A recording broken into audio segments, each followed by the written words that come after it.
À notre émission de cette semaine, nous mettons le cap encore une fois sur la Côte d'Ivoire et nous vous parlons du Festival international du folklore africain. Ce festival qui est donc organisé par des Ivoiriens mais qui invite toute l'Afrique, y compris les Antilles, à s'intégrer, à participer à ce grand festival qui met l'accent bien sûr d'une partie de la musique, donc la culture même du continent africain. Nous parlons du folklore. Madame, Monsieur, bonsoir. Ici Henri Ngaka. Bienvenue à notre magazine de télévision. Bougez pas, ça va causer après ces messages publicitaires.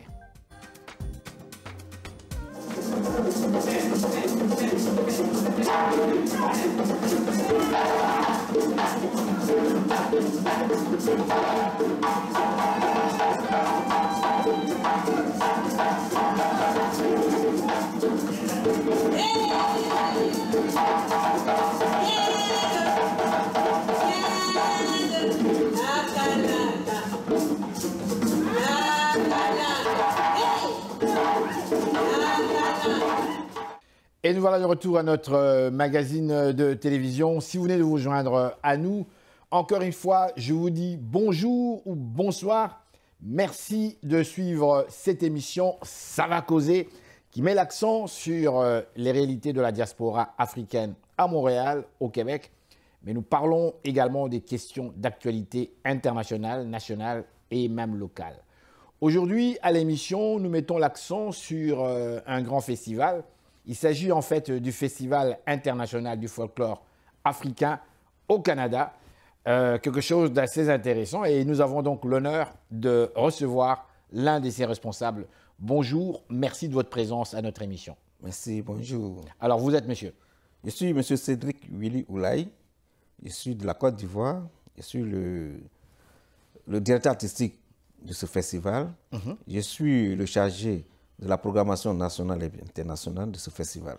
Alors, un festival international du folklore, ma première question, vous la connaissez, pourquoi un festival international de musique africain, ici précisément à Montréal, alors que nous avons déjà plusieurs festivals, entre autres, je vous le cite, vous le connaissez, il y a le Festival international Nuit d'Afrique de Montréal qui met l'accent sur les musiques africaines et créoles, donc on parle de musique en général. Vous avez plusieurs autres festivals, Montréal a vu, comment dirais-je, pousser, on peut qualifier cela en français, plusieurs, donc les festivals des festivals, il n'y a que des festivals maintenant, la ville de festival, Montréal. Vous nous arrivez avec un festival de folklore africain, parce que vous avez compris qu'il y avait une absence? Oui, nous sommes arrivés ici, nous avons parcouru tous ces festivals qui existent ici au Canada et nous avons remarqué que la tradition, le folklore africain, d'abord, l'Afrique est le berceau de l'humanité, sa tradition ne se trouve pas, ne sont pas représentés dans ces festivals. Quand vous dites tradition, juste pour bien situer nos téléspectateurs, que voulez-vous dire précisément? La tradition renferme le folklore. Le folklore, c'est ce que nous utilisons pour faire valoir nos cultures. C'est ce que nous utilisons comme les tambours, comme les koras, comme les balanfons, comme les castagnettes. Hormis les guitares qui sont modernes, c'est de ça qu'il s'agit, la tradition. Et ça vient de l'Afrique. Étant le berceau de l'humanité, tout ce que nous trouvons au Brésil, tout ce que nous trouvons ici au Canada, d'abord existait en Afrique avant d'être ici. Ça a été exporté. Et nous, étant ici, nous avons parcouru tous ces festivals que vous avez cités tout à l'heure. Nous avons vu seulement que des guitares, ici, par là, quelquefois des koras. Mais nous voulons faire uniquement que tout ce qui est traditionnel. D'accord. Les masques. Lorsque vous dites « nous », c'est qui ça, nous? Ce nous-là, je le mets en nom majuscule. Nous, c'est le Festival international du folklore africain du Canada. Donc vous êtes un groupe de personnes? Un groupe de personnes. Qui étaient venus. Si vous étiez en fait des artistes? Nous sommes tous des artistes. Oui. Et nous sommes de la compagnie artistique Diquest de la Côte d'Ivoire. Compagnie artistique Diquest de la Côte d'Ivoire. Qui est spécialisée sur les musiques folkloriques en fait. Folklorique. D'accord. Le thématique de la Côte d'Ivoire. C'est ça que nous mettons en exergue, le thématique. Le thématique qui met en exergue la récolte de riz dans l'ouest de la Côte d'Ivoire. C'est-à-dire, la récolte de riz, ça commence depuis les semences jusqu'à la récolte. Ça retrace cela, le Tématé. Et c'est cette danse-là que nous faisons depuis la Côte d'Ivoire, l'Afrique et ici. Comment vous appelez ça?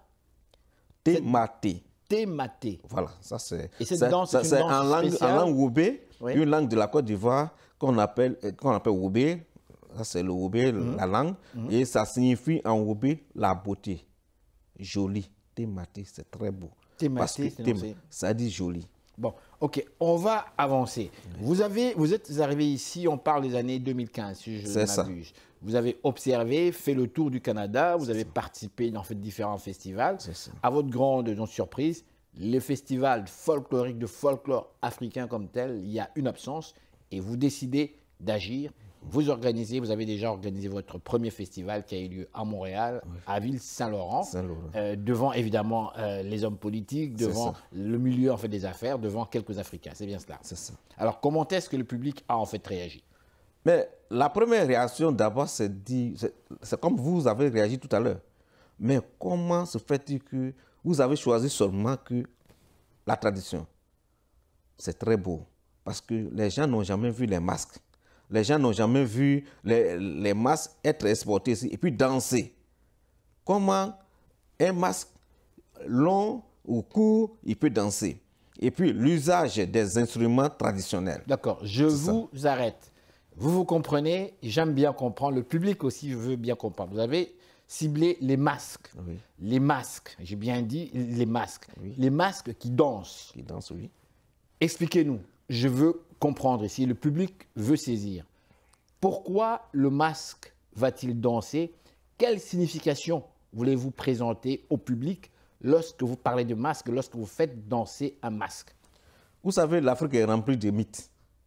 Le masque sort de la forêt classée, la forêt sacrée. C'est l'image qui sort, ça représente une idée. Le masque représente une idée. Même si c'est une incarnation d'un être humain, mais c'est une idée que le masque vient véhiculer. Ça danse, il vient, il est habillé en tout ce qu'il faut, en costume traditionnel de la forêt, avec il n'est pas visible. L'être humain en tant que tel lui-même n'est pas visible parce que c'est un mythe autour du masque en Afrique. Tout Africain connaît cela.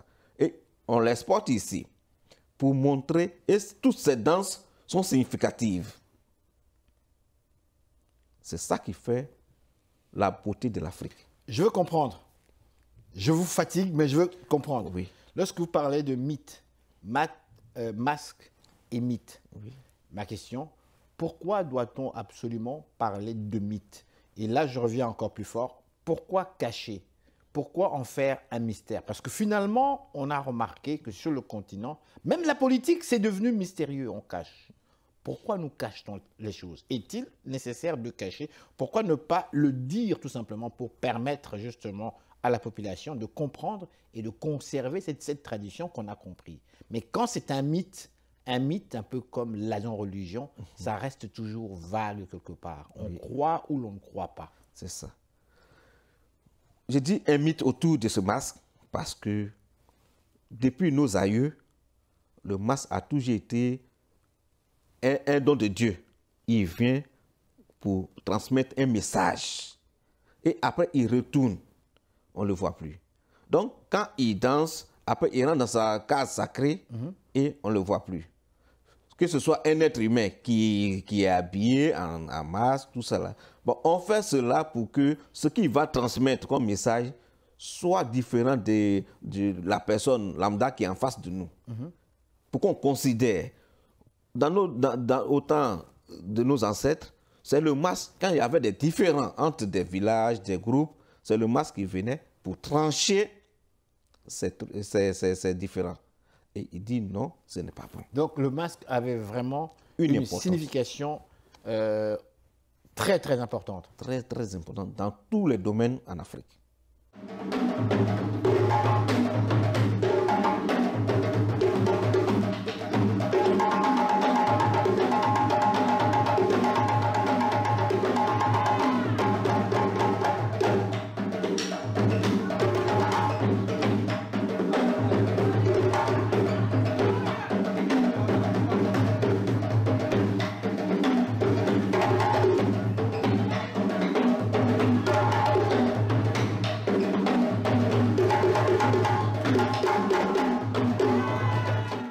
comment se fait-il qu'aujourd'hui, justement, on l'a mis un petit peu de côté, et le masque? C'est la modernisation. La modernisation avec les nouvelles technologies, avec tout, il y a les témoins, qui a frappé, qui est le premier, tout cela. Le masque n'a plus le droit de parole. Et il reste quoi alors? Et il reste, bon, il est confiné dans sa case sacrée, mais quand même dans les villages, dans les fonds de la forêt, il est vénéré. Alors aujourd'hui, vous transportez cela ici, vous l'exportez, voilà l'expression. Oui. Comment voulez-vous que le public comprenne? Qu'est-ce qu'il doit comprendre? Quelque chose de nouveau. L'Afrique est remplie de richesses. Ce n'est pas seulement le sous-sol pour faire la guerre. Ce n'est pas seulement dans la mer où c'est tout le pétrole, mais la richesse culturelle. C'est ça nous voulons faire savoir. Donc, selon vous, l'Occident, en venant sur le continent, quelque part, peut-être que je me trompe, a écrasé, a étouffé, a aboli d'une certaine façon ces traditions, ce mode de pensée finalement. C'est bien cela que vous nous dites? Mais c'est ça. Avec ces masques en son temps, il n'y avait pas assez de guerre. Les masques empêchaient la guerre parce que c'est une forme de communication. Et ils venaient de Dieu. Mais aujourd'hui, bon, je ne fais pas la politique, mais quand il y a une crise dans un pays, on dit on accuse celui-ci, celui-là, et on ne peut plus régler parce qu'il y a les bombes, tout cela. Et la politique, étant donné que ceux qui sont sortis de l'Afrique pour aller étudier ailleurs ont changé de mentalité, tout le monde écrase les masses.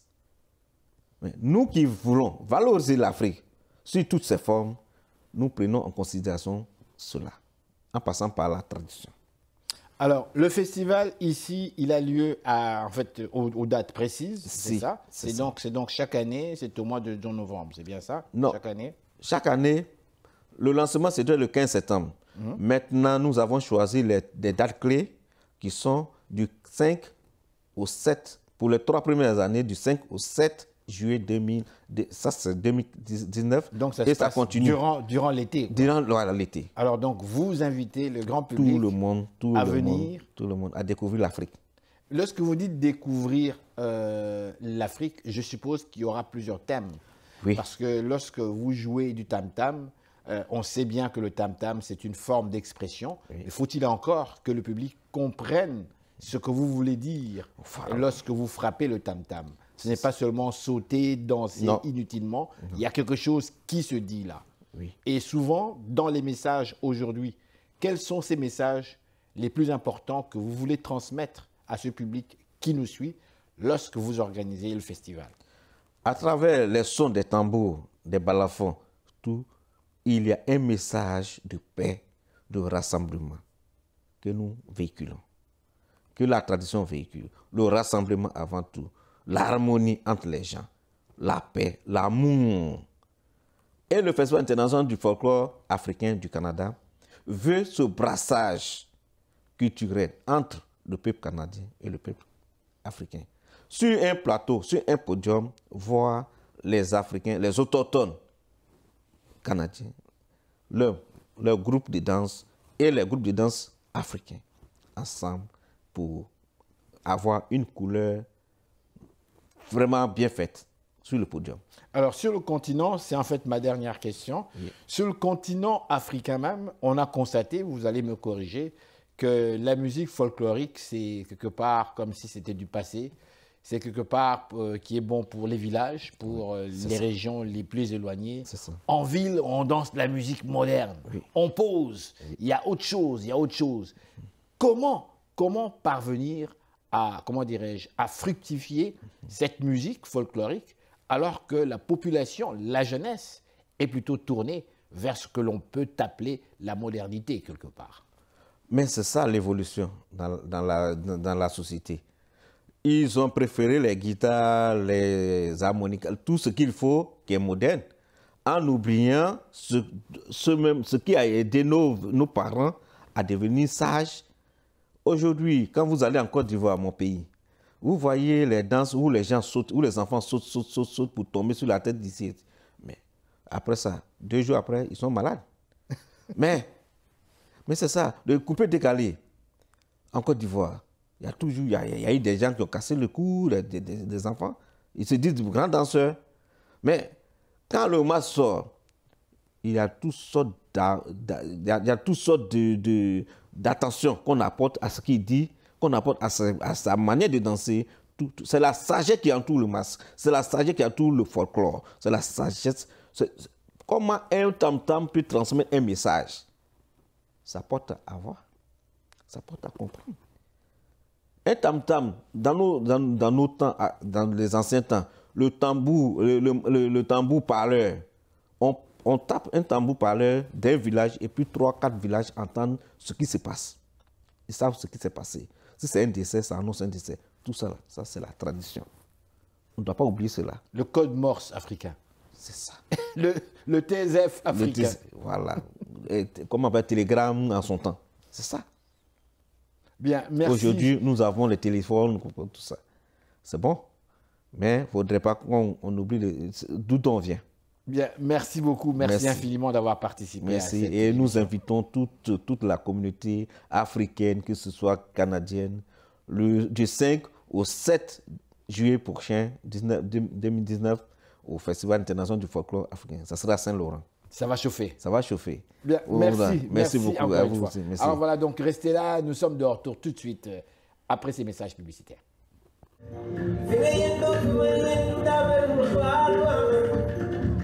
Oh, mama,